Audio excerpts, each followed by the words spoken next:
தேவனோட நேரம் செலவழிக்க, அதாவது வேத வார்த்தையோட நேரம் செலவழிக்க ரொம்ப முக்கியத்துவம் கொடுக்கும். அங்கிருந்து தான் உங்களுக்கு எனர்ஜியே கிடைக்கும், அங்கிருந்து தான் உங்களுக்கு ஸ்ட்ரென்த்தே வரும். அதுதான் தேவன் வருகிறது. அடுத்து மூணாவது வாசிக்கலாம். யோசுவா 1ஆம் அதிகாரம் 3ஆம் வசனம். யோசுவா 1:3. நான் மோசேக்கு சொன்னபடி உங்கள் காலடி மிதிக்கும் எவ்விடத்தையும் 6:3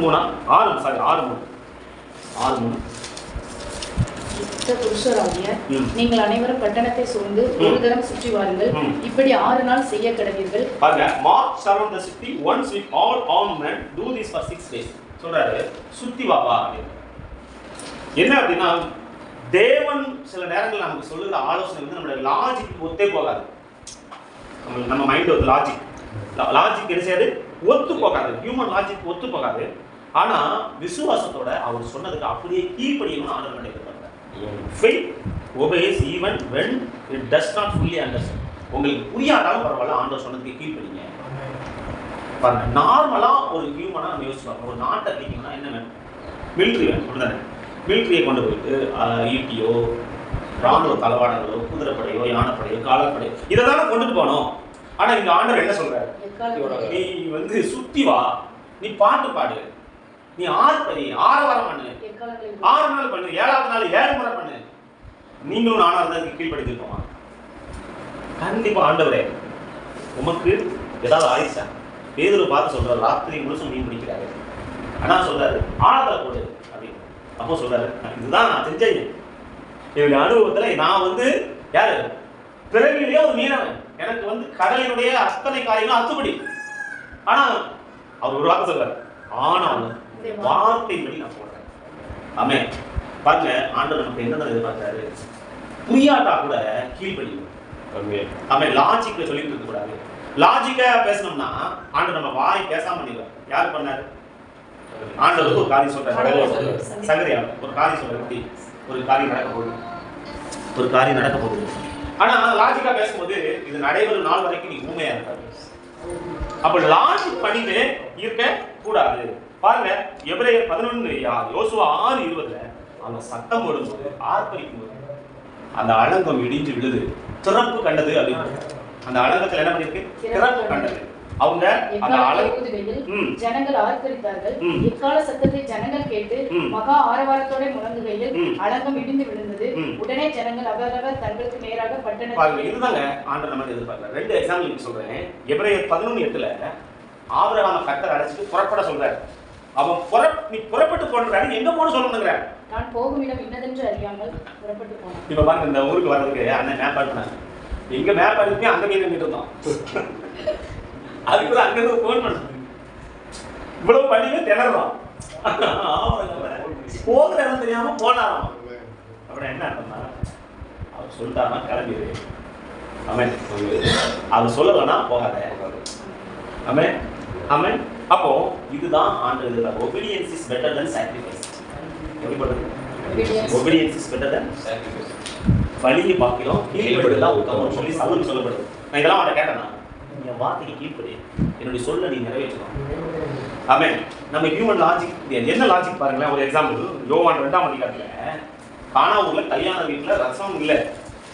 அப்போ சொல்லப்படுது, மரியாதை சொல்றாங்க, அவர் சொல்றதெல்லாம் செஞ்சிருக்காங்க. இப்ப ஆண்டவர் என்ன சொல்றாரு? அங்க கால் கழுவ வச்சிருக்கிற பாத்திரம், ஏங்க எத்தனை பாத்திரம் இருக்குங்க சாப்பாடுக்கு. இப்போ சர்விங் டீம் என்ன பண்ணுவாங்க, அந்த கேட்டரிங் டீம் என்ன பண்ணுவாங்க, கையில க்ளவுஸ் போட்டுருப்பாங்க, தலையில ஒரு இது போட்டுருப்பாங்க, ரொம்ப ஹைஜீனிக்கா இருக்கணும். கரண்டியில கூட ஏதாவது ஒண்ணு போட்டு வச்சு பண்ணுவாங்கல்ல, கிளீனா இருக்கணும் தான் நினைப்பாங்க. அது யூதர்கள் ரொம்ப கிளீனா இருக்க விரும்புவாங்க.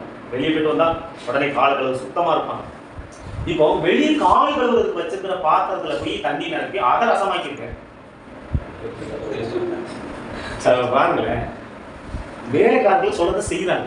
இதுல இருந்து எடுத்துட்டு போய் பந்தியில போய் ஊத்து அப்படின்றாங்க. ஏங்க இது கால் கழுவ வச்ச தண்ணிங்க, அதை எப்படி நீங்க குடிக்கிறதுக்கு ஊத்துறது? அவங்க அதை கேட்கல. எங்க இருந்து எடுத்துட்டு போகும்போது அது வெறும் தண்ணியா இருக்கு, அங்க போய் ஊத்தும் போது அது ரசமா இருக்கு. ஆமென். இதுதான் ஹியூமன் லாஜிக் வந்து ஒர்க் அவுட் ஆகாது. சில நேரங்கள் நம்முடைய சிற்றறிவுக்கு அதை புரிய முடியாது. ஆனா தேவனுடைய வார்த்தைக்கு கீழ்ப்படுத்தினா கண்டிப்பா நம்முடைய போகும் பாதையில அவருடைய துணை இருக்கும், அவருடைய ப்ரொவிஷன் இருக்கும், ஆமென், அவருடைய ப்ரொடெக்ஷன் இருக்கும், அவருடைய மிராக்கிள் இருக்கும். இதுதான் யோசுவா வந்து ஒரு தலைவன் வந்து இதை கீழ்ப்படுகிறார். ஆண்டு சொல்லிட்டாரு, சுத்துவோம், ஆமென். ஆண்டவர் சொல்றாரு சுத்துவோம், ஆண்டவர் சொல்றாரு பாடுவோம். அந்த எரிபவை மிலிட்டரி துறையில் அவங்க எளிதா அவங்க என்ன பண்றாங்க, பிடிக்கிறாங்க. அப்போ விசுவாசத்தினால நம்ம காரியங்களை மேற்கொள்ள முடியும். விசுவாசத்தினால காரியங்களை மேற்கொள்ள முடியும். கடைசியா ஒரு காரியத்தை நான் சொல்லி முடிக்கிறேன். யோசுவா 9:14 ஸ்பிரிச்சுவல் டிசர்ன்மென்ட் கம்ஸ் ஃப்ரம் காட். இதுல என்ன நடக்குது, கிபியோனியர் வந்து ஆக்ஷன் பண்றாங்க. என்ன பண்றாங்க, ரொம்ப நாள் ரொம்ப தூரத்துல இருந்து வந்த மாதிரி ஒரு ஆக்டிங் விட்டுட்டு எங்களை நீங்க தான் காப்பாற்றணும், எங்க கூட நீங்க உடன்படிக்கை பண்ணணும்னு உடன்படிக்கை வசனம் என்ன சொல்லுது. அப்பொழுது இஸ்ரவேலர் கர்த்தருடைய வாக்கு கேளாமல் அவர்களுடைய போஜன பதார்த்தத்தில் சிறிது வாங்கி கொண்டார்கள். யோசுவா அவர்களுடைய சமாதானம் பண்ணி கர்த்தருடைய வாக்கை கேட்கலங்க. அல்லேலூயா. ஆமென். என்ன கேட்கல, கர்த்தருடைய வார்த்தையை கேட்காம தாவீது தெரிந்த ஒரு நல்ல குணம் என்னன்னா ஆண்டவரை விசாரிப்பார். யோபத்தை கொண்டு வா, ஏபோத்தை கொண்டு வா. எல்லாத்தையும் பிடிக்கிட்டு போயிடுறாங்க, விளையாடி போயிடுறாங்க. ஆண்டவர்கிட்ட நான் போகலாமா, அந்த சண்டை பின்தொடரலாமா, நான் பிடிப்பேனா? அப்ப ஆண்டவர் சொல்றாரு, இப்போ சகலத்தையும் சிறிதாயிலும் பெரிதாயிலும் பிடிச்சு கொண்டு போறாங்க, எல்லாத்தையும் ஒழிச்சு குறையாம எல்லாத்தையும் திருப்பி கொண்டாங்க. ஆமென். அப்போ இந்த இடத்துல இவர்கள் வஞ்சிக்கப்படுறாங்க. எதுக்கு வஞ்சிக்கப்படுறாங்க? வெளுத்ததெல்லாம் பால், மின்னுவதெல்லாம் பொண்ணு அப்படின்னு நினைக்கிறாங்க. இப்போ பாருங்க, நம்முடைய லைஃப்லையும் நம்முடைய மினிஸ்ட்ரியில நம்முடைய வாழ்க்கை ஓட்டத்துல இந்த டிசர்ன்மெண்ட் கண்டிப்பா நமக்கு அவசியம். ஆண்டவர்கிட்ட கேட்கக்கூடிய ஒரு பழக்கம் நமக்கு கண்டிப்பா அவசியம். சவுல் யார்கிட்ட கேட்கிறாருங்க, 1 4 13 அந்த குறி சொல்ற பொண்ணுகிட்ட போய் என்ன பண்றாரு, கேட்கிறாரு. ஆனா எஸ்ரா வந்து என்ன கேட்கிறாரு பிடிக்கல. கடைசி எஸ்ரா 8:21 எங்களுக்கு வழியை காட்டுங்க அப்படின்னு அகாவா நதியை எங்கள் தேவனுக்கு முன்பாக எங்களை தாழ்த்துகிறதற்கும் எங்களுக்காகவும் எங்கள் பிள்ளைகளுக்காகவும் எங்கள் சகல பொருட்களுக்காகவும் செவ்வையான வழியை தேடுகிறதற்கும் நான் அங்கே அந்த அகவா நதி அண்டையிலே உபவாசத்தை கூறினேன். ஆண்டவருக்கு வழியில சத்துருவை விளக்கணும், எங்களுக்கு சேஃப் தரணும், எங்களுக்கு எப்படி போகணும், என்ன செய்யணும்ங்கிற ஆலோசனை தாங்கன்னு என்ன பண்றாங்க, எங்க தேவனிடத்தில் அதை தேடினோம். ஆண்டவர்கிட்ட கேட்கிறாங்க. சவுல் யாருன்னு கேட்டாரு, ஒரு குறி சொல்றது கேட்டாரு. அப்போ நாம வந்து இந்த ஆண்டவரை விசாரிக்கிற பழக்கம் நமக்கு இருந்துச்சுன்னா நிறைய ஆபத்துக்கு தப்புறோம். நம்மளை சுற்றி நிறைய வஞ்சிக்கிற ஆட்கள் இருக்காங்க. பசுத்தோல் போர்த்திய புலி இருக்கிறாங்க.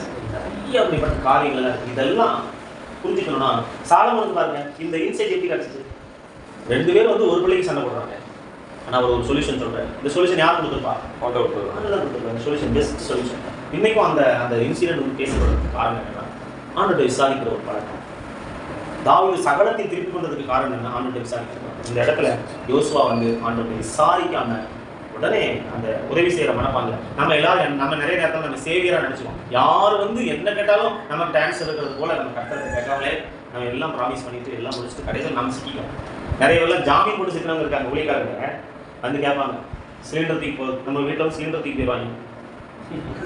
ஒரு பைக் வாங்கணும்னா உடனே நம்ம கிட்ட தான் நினைச்சுவாங்க. எங்க பாஸ்ட் இருக்காரு, உடனே எங்க ஐயா இருக்காரு, உடனே என்ன பண்ணுவாரு, கையில் போட்டு மனைவிட்டையும் கேட்கறது கிடையாது. இறக்க சுவாபத்தில் அவங்க அழுதுட்டு பத்திரத்தையே கொடுத்து அடமான கையில் போட்டவங்க.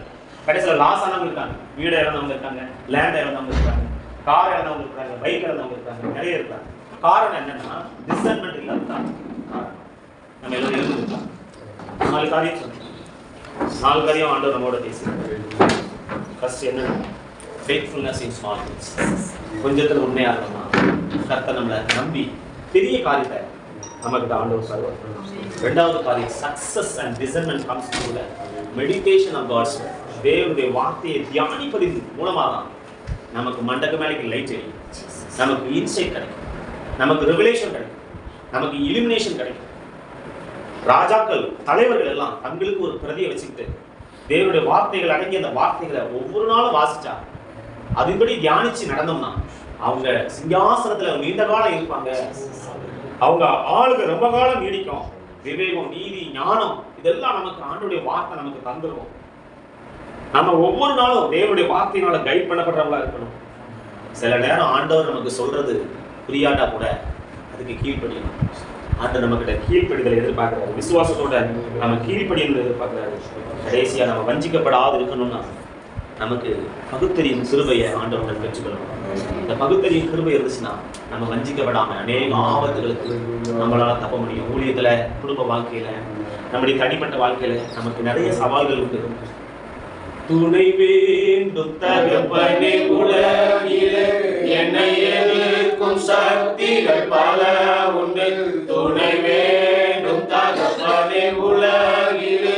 என்னை எதிர்க்கும் சக்திகள் பல உண்டு, என் ஜீவன் இல்லை எங்கிலும் பரிசுத்தமென எழுதோ. என் ஜீவன் இல்லை எங்கிலும் பரிசுத்தம் என எழுதோ. பரிசுத்த கூட்டம் நடுவில் ஜொலித்தீடும் சுத்த ஜோதியே அரூபியே. இவ்வேளையில் அடியான் நெஞ்சம் மாறீரோ. அரூபியே இவ்வேளையில் அடியான் நெஞ்சம் மாறீரோ. எல்லாம் நம்ம கையில் இந்த பைபிள் எடுத்து போவோம். இந்த தியானத்துக்கு நான் ரொம்ப நேரம் கொடுத்தாங்க. இந்த வேதனை என்னுடைய தியானமா இருக்கும். இந்த வேத வசனத்தினால என்னுடைய இருதயத்தை எப்பவும் நிறைச்சு வச்சிருப்பேன். நான் அப்படி நிறைச்சு வச்சிருக்கும் போது சமயத்துக்கு நல்ல வார்த்தைகள் என்னுடைய வாயில புறப்படும். என்னுடைய நாவு கல்விமான நாவா மாறும்னு சொல்லி ஏற்ற சமயத்துல நான் சொல்லப்படுற நல்ல வார்த்தை வெள்ளித்தன்மை வைக்கப்பட்டுள்ள பொருட்களுக்கு சமானமா இருக்குமே. ஆக்டான வார்த்தை வாயில புறப்படுமே. ப்ராஃபெட்டிக் வார்த்தை வாயில புறப்படுமே. திடப்படுத்துகிற வார்த்தை என்னுடைய வாயில புறப்படுமே. உற்சாகப்படுத்துகிற வார்த்தை என்னுடைய வாயில புறப்படுமே. உறுதி கட்டுகிற வார்த்தை என்னுடைய வாயில புறப்படுமே. கர்த்தாவே இதை தியானமாய் நான் இருக்கேன். எனக்கு நேரத்தை நான் ஒதுக்குகிறேன் ஆண்டவரே சொல்லுவேன். இந்த வேத தியானத்துக்கு நான் முக்கியத்துவம் கொடுப்பேன். நான் புத்திமான விளங்கணும்னா, என்னுடைய காரியம் வாய்க்கணும்னா, எனக்கு விவேகம், ஞானம், நீதி, அறிவு எல்லாம் எனக்கு வேணும்னா, இதுதானே எனக்கு நீங்க சொல்லியிருக்கீங்க ஆண்டவரே. ஒரு காரியத்தை இதை செய்யறதுக்கு நான் ஒப்பு கொடுக்கிறேன். வாய் தரது நீங்க ஒப்பு கொடுக்கிறேன்னு சொல்லுங்க ஆண்டவரே. என்கிட்ட நீங்க கொடுத்திருக்கிற சின்ன ஊழியத்தை நான் உத்தமமா செய்வேன் ஆண்டவரேன்னு சொல்லி ஆண்டவர்கிட்ட ஒரு பிரதிஜை பண்ணுங்க. ஆண்டவரே கொஞ்சத்துல நான் உண்மையா இருக்கேன் ஆண்டவரே. ஆண்டவரே ஸ்தோத்திரம். நீங்க எதிர்பார்க்கறது உண்மையா எதிர்பார்க்கறீங்கப்பா. ஹோல் ஹார்ட் டிவோஷன் முழு மனசோட செய்யணும் எதிர்பார்க்கறீங்கப்பா. ஆண்டவரே ஸ்தோத்திரம். யோசுவா முழு இருதயத்தோட செஞ்சதனால அவரால கானான் தேசத்துக்குள்ள அந்த வாக்குத்தத்தம் பண்ணப்பட்ட தேசத்துக்குள்ள அவருடைய கால் போச்சுதே. எனக்கு வாக்குத்தத்தம் பண்ணனத நான் அடையிறதுக்கு நீங்க என்கிட்ட உண்மையை எதிர்பார்க்கறீங்கப்பா. என்கிட்ட திறமை எதிர்பார்க்கல. என்கிட்ட திறமை எதிர்பார்க்கல ஆண்டவரே. நீங்க என்கிட்ட உண்மையை எதிர்பார்க்கறீங்கப்பா. கரிஷ்மா அல்ல, கேரக்டர் எதிர்பார்க்கறீங்கப்பா. அப்பா என்னுடைய குணத்தை எதிர்பார்க்கறீங்க ஆண்டவரே. கர்த்தாவே நான் ஒப்பு கொடுக்கிறேன்னு சொல்லுங்க ஆண்டவரே. நான் என்ன ஒப்பு கொடுக்கிறேன்னு சொல்லுங்க. நான் ஒப்பு கொடுக்கிறேன்னு சொல்லுங்க. தேவ சமூகத்துல நிறைய நேரம் நீங்க சொல்ற வார்த்தைக்கு நான் கீழ்ப்படிறதில்லப்பா. நிறைய நேரம் என் லாஜிக்கு அது ஒத்து வராத பட்சத்துல நான் உதறி தள்ளிடுறேன். அப்பா நீங்க சொல்லிட்டீங்கன்னா மறு பேச்சு இல்லாம நான் அதுக்கு கீழ்ப்படிவேன்னு சொல்லுங்க. எனக்கு விளங்காட்டாலும் நான் அதை செய்யறதுக்கு என்ன ஒப்பு கொடுக்கிறேன்னு சொல்லி என்னை சுற்றிலும் நிறைய வஞ்சனை நிறைஞ்ச உலகத்துக்குள்ள இருக்கிறேன். இந்த உலகம் பொல்லாங்கனுக்குள்ள கிடக்குதுப்பா. எனக்கு விசேஷித்த ஞானம் வேணும்ப்பா. டிசர்ன்மென்ட் வேணும். யோசுவாவுடைய வார்த்தையை கேட்காம அவரோட உடன்படிக்கை பண்ணதுனால நிறைய சேதாரம் வந்துச்சுதேப்பா. ஸ்தோத்திரிக்கிறோம் ஆண்டவரே. உங்களுடைய ஆலோசனை பெற்று நடக்கிறதுக்கு நான் எப்பவுமே ஒப்பு கொடுக்கிறேன்னு சொல்லுங்க. கிருபையுள்ள ஆண்டவரே உங்களுக்கு நன்றி செலுத்துகிறோம். எங்களோடு பேசி சொன்ன நல்ல வார்த்தைகளுக்காக நன்றி ஆண்டவரே. யோசுவாவை போல அந்த பிரசன்ஸை விட்டு ஆசிரியர் கூடாரத்திற்கு பிரியாத ஒரு ஊழியக்காரர்கள் நாங்கள் இருக்கிறோம்ப்பா. கொஞ்சத்துல நாங்கள் உண்மையா இருக்கணும்ப்பா. ஆண்டவரே வேத தியானத்தை விட்டு நாங்கள் ஒரு நாள் விலகக்கூடாதுப்பா. எங்க லாஜிக்கு புரியாட்டா கூட, எங்க மனித மூளைக்கு எங்களுடைய அறிவுக்கு எட்டாட்டா கூட நாங்கள் விசுவாசித்து ஆபிரகாம் செஞ்சது போல நாங்கள் செய்யணும் ஆண்டவரே. எந்த நேரத்திலையும் உங்களுடைய ஆலோசனை இல்லாமல் எந்த முடிவும் எடுக்கக்கூடாதப்பா. நிறைய தவறான முடிவுகள் எடுத்துட்டு நாங்கள் அநேக நேரத்துல ஆண்டவரே கையடித்து உடன்பட்டு அந்நியருக்காக நாங்கள் பிணைப்பட்டு நாங்கள் நிறைய நேரத்தில் பிணைப்பட்டு போயிடும் ஆண்டவரே. நாமத்தில் நிறைய சிக்கல்களுக்கு நாங்கள் சிக்கியிருக்கிறோம்ப்பா. கர்த்தாவே உங்களுடைய ஞானத்தால் நாங்கள் நடத்தப்படுவதற்கு எங்களை ஒப்புக் கொடுக்கிறோம். உங்களுடைய ஊழிய எல்லைகளில், குடும்ப எல்லைகளில், தனிப்பட்ட வாழ்க்கையில கர்த்தாவே ஒரு நல்ல ஒரு வாழ்க்கை வாழ்வதற்கு எங்களுக்கு இயேசுவின் மூலம் வேண்டிக் கொள்கிறோம்.